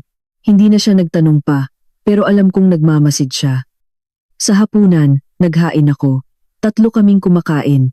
Mas masaya ang pakiramdam, pero mayroon pa ring hindi nasasabi. Maya-maya, biglang nagsalita si Paulo. Nay, may gusto po akong itanong. Natigilan ako. Ano yon? Tiningnan niya ako. Seryoso ang mga mata. Narinig ko po kay Ate Liza, nagpa-test daw po kayo ng kung ano. Kumabog ang dibdib ko. Lumingon ako kay Ricardo. Hindi siya tumingin sa akin, tahimik lang. Alam kong hindi ko na ito matatakasan. Ibinaba ko ang mga kubyertos. Oo, totoo. Nagtanong si Paulo. Anong test? Huminga ako ng malalim. Paternity test. Naging mabigat ang hangin. Natigilan si Paulo. Tiningnan niya ako, saka si Ricardo. Anong ibig sabihin, Nay? Tiningnan ko siya. Alam kong ito na ang oras para sabihin. Ikinuwento ko. Walang tinago, walang paligoy. Mula sa lagnat ko, sa resulta ng test, sa nangyari sa health center. Dahan-dahan, malinaw, walang dagdag bawas. Si Paulo, tahimik lang. Hindi nagsalita, hindi nag-react, nakikinig lang. Nang matapos ako, tahimik pa rin siya ng matagal, saka siya tumayo at lumabas. Tinawag ko, Paulo. Hindi siya lumingon. Bumukas at sumara ang pinto. Naiwan ako, sumisikip ang dibdib. Alam kong hindi madaling tanggapin, pero hindi ko inakalang ganito ang reaksyon niya. Tumayo si Ricardo. Ako na ang kakausap. Tumango ako. Lumabas siya. Naiwan akong mag-isa sa bahay. Isang pamilyar ngunit bagong pakiramdam. Hindi nakalungkutan, kundi pag-aalala. Maya-maya, narinig ko silang nag-uusap sa labas. Hindi malakas, pero hindi ko marinig ng malinaw. Tumaas ang boses ni Paulo, saka bumaba. Maya-maya, bumukas ang pinto. Pumasok silang dalawa. Tiningnan ako ni Paulo. Namumula ang mga mata. Lumapit siya, umupo. Nay, tiningnan ko siya. Napalunok siya. Patawarin niyo po ako. Natigilan ako. Patawad saan? Yumuko siya. Nagkamali po ako ng iniisip tungkol sa inyo. Tumulo ang luha ko. Umiling ako. Hindi mo kasalanan. Tumingala siya. Nagulat lang po ako. Tumango ako. Naiintindihan ko. Tiningnan niya si Ricardo. Tay, matagal niyo na po palang alam. Tumango si Ricardo. Oo. Nanahimik si Paulo, saka nagsalita. Pero, pinalaki niyo pa rin po ako. Kami ni ate. Ang mga salitang iyon ay nagpatahimik sa lahat. Tiningnan siya ni Ricardo. Anak ko kayo. Putol ni Ricardo. Pinalaki ko kayo mula pagkabata. Matatag ang boses niya. Sapat na yon. Bumuhos ang luha ni Paulo. Tumayo siya. Niyakap ang ama. Isang mahigpit na yakap, hindi tulad kanina. Niyakap din siya ni Ricardo. Ngayon, hindi na alanganin. Nakatingin ako, umiiyak, pero gumaan ang loob ko. May mga bagay na hindi kailangan ng dugo, panahon at pagmamahal lang. Noong gabing iyon, nahiga ako, tumingin sa kisame, at huminga ng maluwag. Hindi madali ang daang ito, pero nalampasan namin ang isang bahagi. At alam ko, ang pinakamahirap ay hindi ang harapin ang nakaraan, kundi ang matutong mamuhay muli kasama ang isa't isa pagkatapos ng lahat. Matapos umuwi at umalis muli ni Paulo, ang aming bahay ay tila pumasok sa isang bagong yugto. Wala na ang alanganing pakiramdam, wala na ang mga tanong na nakabitin sa hangin, mas malinaw na ang lahat. Ngunit dahil dito, mas naging malalim din. May mga umagang mas maaga akong nagigising kaysa sa kanya. Nakahiga lang ako at tinitingnan siyang matulog. Ang kanyang posisyon sa pagtulog ay hindi gaanong nagbago. Bahagyang nakatagilid, nakapatong ang kamay sa dibdib, ngunit ang kanyang mukha, iba na. Hindi na kasing tigas ng dati. Bigla kong naisip, sa loob ng maraming taon na natutulog siyang mag-isa sa kabilang silid, hindi kaya't hindi rin siya mapakali tulad ko. Hindi kaya't may mga pagkakataong lilingon din sana siya para may sabihin, ngunit hindi na lang itinuloy. Hindi ko alam. At marahil hindi ko na malalaman pa, ngunit ngayon, hindi ko na kailangang malaman. Sapat nang nandito siya, sa tabi ko. Isang hapon habang nag-aayos ako ng gulay, tinawag ako ni Ricardo. Amelia, halika sandali. Ang boses niya ay hindi malakas, ngunit may kakaiba. Ibinaba ko ang mga gulay at lumabas. Nakatayo siya sa bakuran, may hawak na isang bagay. Isang kahon na gawa sa kahoy. Ang lumang kahon na binuksan ko noon. Bahagyang kumirot ang puso ko. Bakit mo kinuha yan? Tiningnan niya ako. Sa'yo na. Nagulat ako. Sa akin? Tumango siya. Oo. Lumapit ako at kinuha ang kahon. Ganoon pa rin ito. Luma ngunit mabigat. Hindi dahil sa laman, kundi dahil sa kahulugan. Tiningnan ko siya. Hindi mo na itatago? Umiling siya. Hindi na kailangan. Naiintindihan ko. Ang kahon na ito ang nagkulong sa kanya sa loob ng 30 taon. Nagkulong sa pagdududa, sa katahimikan, sa isang hindi buong buhay. Ngayon, binibitawan na niya. Binuksan ko ang takip, nandoon pa rin ang litrato ko. Ang ako noon bata, nakangiti, walang alam sa mangyayari. Kinuha ko ito at tinitigan. Mahina kong sinabi. Noon, hindi ko rin naman inakala. Hindi ko tinapos. Pero naintindihan niya, sabi niya. Walang sino man ang nakakaalam ng hinaharap. Tumango ako. Tama. Kung alam lang natin, baka iba ang naging buhay natin. Ngunit hindi ipinapaalam ng buhay ang hinaharap. Ibinalik ko ang litrato, tiningnan ang mga papel, ang mga sulat niya. Mahina kong tinanong. Kailan mo ito isinulat? Tumingin siya sa malayo. Maraming beses. Kailan? Ngumiti siya ng bahagya. Kapag hindi ako makatulog. Hindi na ako nagtanong pa, dahil alam kong sa mga panahong iyon, napakarami niyang iniisip. Isinara ko ang kahon, niyakap, at sinabi, ito, hindi na para itago ang sakit. Tiningnan niya ako, kung ganoon, para saan? Sabi ko, para alalahanin kung paano tayo nagkamali. Nanahimik siya at tumango. Oo. Noong hapong iyon, dinala ko ang kahon sa silid, inilagay sa aparador, hindi itinago, hindi nilock. Inilagay lang doon bilang bahagi ng nakaraan. Hindi itinatanggi, ngunit hindi na rin hahayaang magdikta.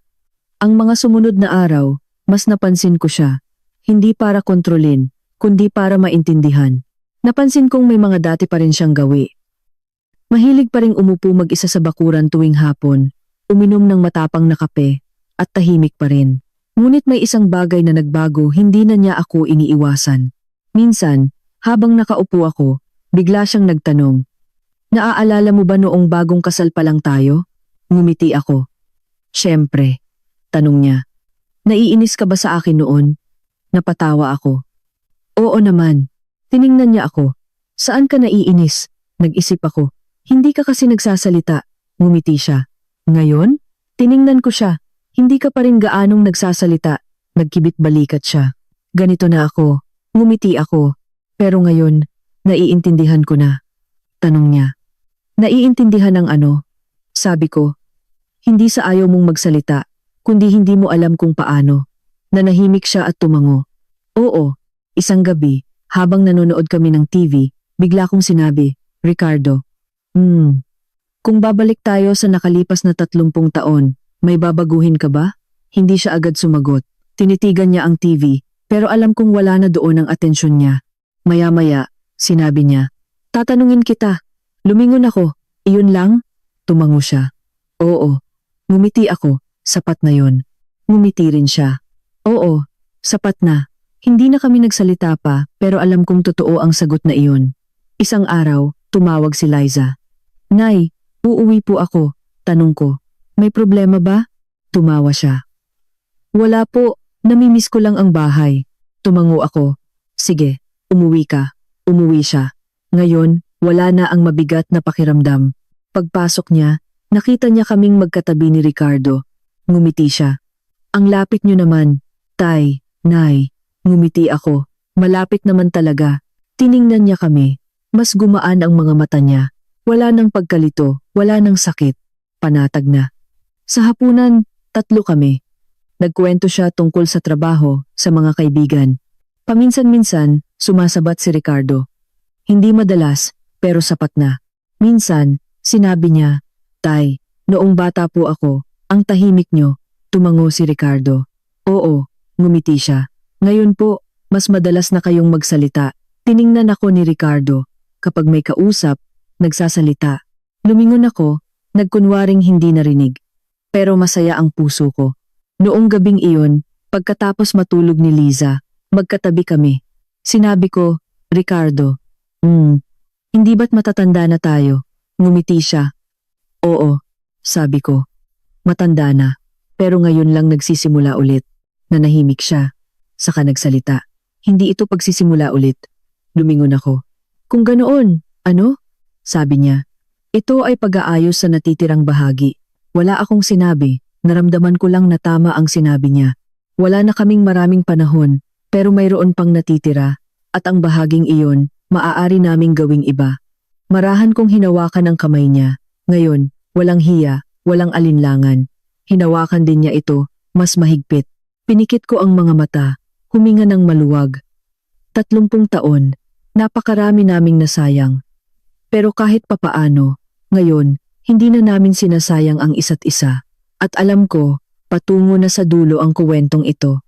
Ngunit isang wakas na hindi ko kailanman pinangarap. Ang mga sumunod na araw ay lumipas ng dahan-dahan, ngunit napakainit na kahit ako'y naninibago. Walang malaking pagsubok na dumating, walang mga kagulat-gulat na pangyayari. Ngunit ang kapayapaang ito mismo ang nagpapaisip sa akin.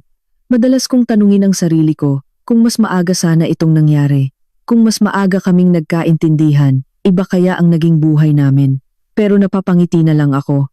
Matanda na, ano pa ang silbi ng kung? May mga bagay na dumarating ng huli, pero may halaga pa rin. Isang umaga, habang nag-aayos ako ng gulay, sinabi ni Ricardo, Amelia, may pupuntahan ba tayo ngayon? Tumingala ako. Saan? Nag-atubili siya sandali, sa simbahan. Medyo nagulat ako. Dati, hindi siya pala simba. Nagtanong ako, bakit bigla mong naisip? Tumingin siya sa kanyang mga kamay. Dahan-dahang nagsalita. Gusto kong gumaan ang loob. Ang mga salitang iyon ay nagpatigil sa akin. Tumango ako. Sige, tara. Nagbihis kami. Hindi namin tinawagan ang mga anak. Walang ibang kasama. Kaming dalawa lang. Ang daan papuntang simbahan ay hindi malayo ngunit medyo paakyat. Mabagal ang lakad niya. Sinabayan ko siya. Minsan, hinahawakan ko ang kamay niya para hindi siya madulas. Hindi niya inalis. Sinabi lang, mag-ingat ka. Ngumiti ako. Ikaw ang dapat mag-ingat. Ngumiti siya ng maamo.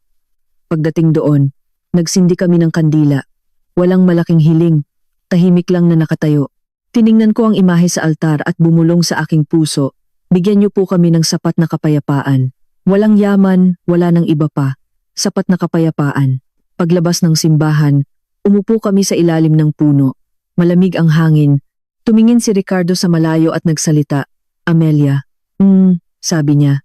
May isa pa akong hindi nasasabi ng buo. Bahagyang kumirot ang puso ko. Lumingon ako. Ano yon? Nanahimik siya sandali. Noon, pagkatapos kong malaman ang lahat, binalak kong umalis. Natigilan ako. Umalis? Tumango siya. Oo. Tiningnan ko siya. Walang galit, walang sisi. Gulat lang. Bakit Anis hindi ka umalis? Ngumiti siya ng bahagya. Dahil hindi ko kaya, tanong ko. Hindi kaya ang ano? Tiningnan niya ako. Hindi ko kayang iwan ka. Ang simpleng sagot na iyon ay nagpasakit sa puso ko. Nagtanong pa ako, kung ganoon, bakit ganoon ang ginawa mo?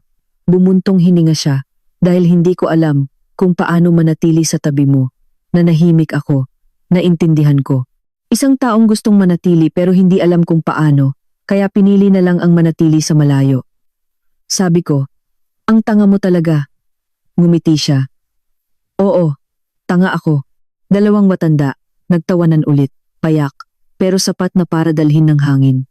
Maya-maya, nagtanong ako. Naisip mo bang iiwan kita? Umiling siya. Hindi, nagulat ako. Bakit ka sigurado? Sabi niya. Dahil hindi ka ganoong klaseng tao, natigilan ako. Anong klaseng tao? Tiningnan niya ako. Yung umaalis. Wala akong sinabi. Naramdaman ko lang na nangilid ang luha ko. 30 taon. Hindi siya naniwala sa akin sa isang bagay. Pero naniwala siyang hindi ko siya iiwan. Isang kakaiba ngunit totoong tiwala. Noong hapong iyon, pag-uwi, medyo napagod ako. Siguro sa paglalakad. Nahiga ako para magpahinga. Pumasok si Ricardo. Pagod ka? Tumango ako. Medyo. Sabi niya. Hahaplusin kita ng langis. Napatawa ako. Marunong ka ba? Sabi niya. Kaunti. Humiga ako ng tahimik. Kumuha siya ng langis, umupo, at marahang hinaplos ang balikat ko. Hindi malambot ang kamay niya, pero mainit. Sobrang init. Pinikit ko ang mga mata, walang sinabi. Dinama ko lang. 30 taon, wala akong ganitong pakiramdam. Hindi dahil hindi niya ginawa, kundi dahil hindi namin binigyan ng pagkakataon ng isa't isa. Maya-maya, sinabi ko, Ricardo. Hindi na kita sinisisi. Itinigil niya ang paghaplos. Talaga? Iminulat ko ang mata, tiningnan siya. Totoo. Dahan-dahan kong sinabi, dahil may bahagi rin ako. Umiling siya. Hindi. Ako. Pinutol ko siya. Huwag na nating pag-usapan. Hinawakan ko ang kamay niya. Tapos na. Tiningnan niya ako at tumango. Oo. Tapos na. Noong gabing iyon, tumawag si Liza. Nay, Tay, kumusta po kayo? Ngumiti ako. Okay lang, tanong niya. Nasaan po si tatay? Ibinigay ko ang telepono sa kanya, kinuha niya. O anak, ngumiti si Liza sa kabilang linya. Tay, mas madalas na po kayong magsalita ngayon, ngumiti si Ricardo. Oo, nag-e-ensayo, sabi ni Liza. Mabuti po yan, nakinig ako, gumaan ang loob ko. Pagkatapos ng tawag, tiningnan ko siya. Nararamdaman mo bang nagbago ka? Nag-isip siya. Oo, paano? Tiningnan niya ako. Mas magaan. Tumango ako. Oo, ako rin. Noong gabing iyon, magkatabi kami. Walang gaanong usapan, tanging pantay na paghinga lang.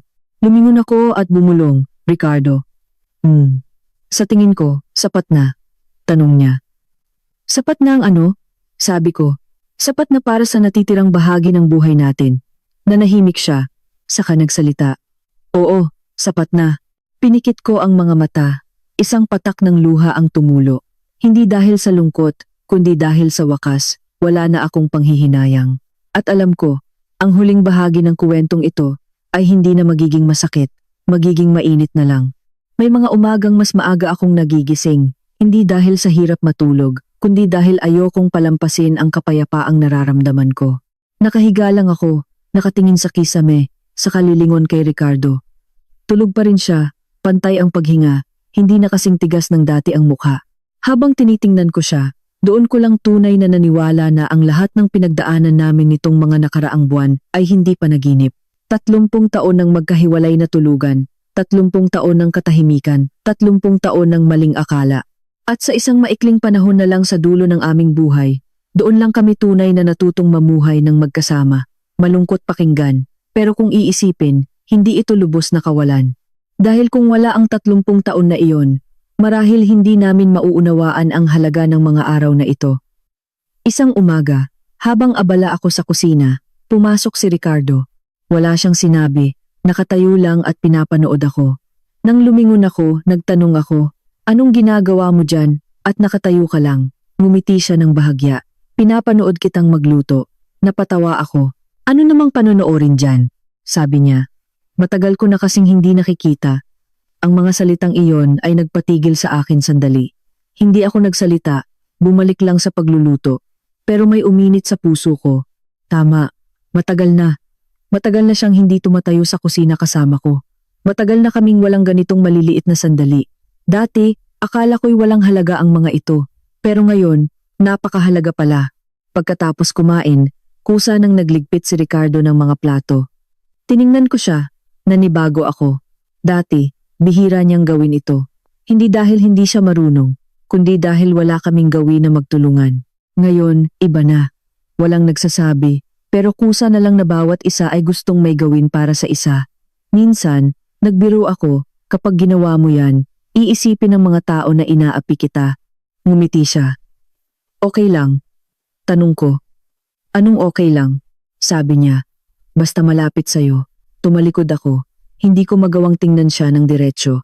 Baka mamasa na naman ang mga mata ko. Isang hapon, inilabas ko ang kahon na kahoy. Hindi dahil masakit pa, kundi dahil gusto kong tingnan ulit bago ko ito itago bilang isang alaala. Binuksan ko ito. Nandoon pa rin ang litrato, ang mga sulat. Pero iba na ang pakiramdam. Hindi na mabigat. Awa na lang. Awa para sa kabataan ko. Awa para sa paraan ng pamumuhay naming mag-asawa sa loob ng maraming taon. Tinawag ko si Ricardo. Halika sandali. Pumasok siya, nakita ang hawak kong kahon, at natigilan. Pero ngayon, hindi na siya umiwas. Umupo siya. Sabi ko, sa tingin ko dapat na nating itago ito. Tiningnan niya ako. Paano itatago? Ngumiti ako. Hindi itatago. Gusto ko, nandito lang ito. Pero hindi na bilang isang bagay na nagpapasakit sa atin. Nanahimik siya at tumango. Sige, kinuha ko ang litrato, tiningnan ulit, at ibinalik. Isinara ko ang takip. Hindi ko ito niyakap, hindi nanginginig, hindi umiiyak. Dahan-dahan ko lang itong inilagay sa aparador. Isinara, na parang pagsasara sa isang kabanata ng buhay. Hindi binubura, pero hindi na rin hahayaang maging multo. Noong gabing iyon, nakaupo kami sa labas. Malamig, mahina ang hangin. Hindi kailangang magsalita, sapat na ang magkatabi. Sinabi ko, Ricardo. May gusto akong sabihin. Lumingon siya. Ano yon? Huminga ako ng malalim. Salamat. Nagtaka siya. Salamat saan? Ngumiti ako. Salamat dahil hindi ka umalis. Matagal siyang nanahimik. Saka nagsalita. Ako rin, salamat. Tanong ko. Salamat saan? Sabi niya.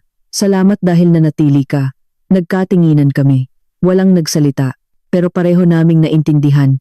Sa loob ng 30 taon, walang perpekto, walang laging tama, pero pareho kaming hindi umalis. At iyon ang nagpanatiling buo sa pamilya. Maaaring hindi perpekto, pero buo pa rin. At ngayon, may pagkakataon ng maging mas buo pa. Makalipas ang ilang panahon, umuwi si Liza para manatili ng ilang araw. Sabi niya, gusto ko lang pong maging masaya sa bahay. Pero alam kong gusto niyang makita kami. Gusto niyang makasiguro na okay na talaga ang lahat. Isang gabi, tiningnan niya kaming mag-asawa at ngumiti. Para kayong bagong kasal, tay, nay. Napatawa ako. Matanda na. Ano pang kasal? Sabi niya. E di ikasal ulit. Si Ricardo. Narinig iyon at mahinang nagsalita. Pwede rin. Lumingon ako sa kanya. Ngumiti siya. Hindi biro. Seryoso ako. Hindi ako sumagot. Ngumiti lang ako. Pero may kakaibang saya sa puso ko. Hindi kailangan ng seremonya, hindi kailangan ng saksi, sapat nang naiintindihan namin. Ang mga sumunod na araw, naging normal ang buhay namin, pero hindi na walang kabuluhan. Nagluluto ako, tumutulong siya. Sabay kaming kumakain, nag-uusap, naglalakad, at nananahimik. Mga maliliit na bagay na nagpapasaya sa akin. Isang hapon, mag-isa ako. Lumabas si Ricardo para may bilhin. Tiningnan ko ang bahay, ang lahat. At napagtanto kong hindi naman nagbago ang bahay. Kami ang nagbago. At marahil, ang pinakamahalaga sa isang pagsasama ay hindi ang pag-iwas sa pagkakamali, kundi kung pagkatapos ng lahat, gusto mo pa ring manatili. Kung oo, may pag-asa pa. Kung hindi, gaano man katama, hindi mo ito mapapanatili. Noong gabing iyon, umuwi si Ricardo na may dalang maliit na supot. Ibinigay niya sa akin. Para sa'yo. Binuksan ko. Sa loob, isang simpleng suklay na gawa sa kahoy. Hindi mahal, pero maganda. Tiningnan ko siya. Bakit bigla kang bumili nito? Sabi niya. Bagay sa'yo. Ngumiti ako. Matanda na. Ano pang gagawin sa buhok? Sabi niya. Kahit matanda na, kailangan pa ring maganda. Napatawa ako. Isang simpleng salita, pero buong araw akong pinasaya. Kinuha ko ang suklay. Sinuklay ang buhok ko. Nakaupo siya. Nakatingin lang. Walang sinasabi, nakatingin lang. At sa unang pagkakataon sa buhay ko, naramdaman kong tinitingnan ako ng ganoon. Hindi dahil sa obligasyon, hindi dahil sa responsibilidad, kundi dahil gusto niya. Noong gabing iyon, bago matulog, sinabi ko, Ricardo, kung may susunod na buhay, ngumiti siya. Ang layo na naman ang iniisip mo. Sabi ko, kung mayroon, papakasalan mo ba ulit ako? Hindi siya agad sumagot. Tiningnan niya ako at sinabi, oo. Tanong ko, bakit? Sabi niya, para itama ang lahat. Ngumiti ako, pinikit ang mga mata. Isang patak ng luha ang tumulo, ngunit ngayon, hindi na dahil sa panghihinayang, kundi dahil sa wakas, nagkaintindihan na kami. Huli man, ngunit hindi pa huli ang lahat, at iyon ay sapat na.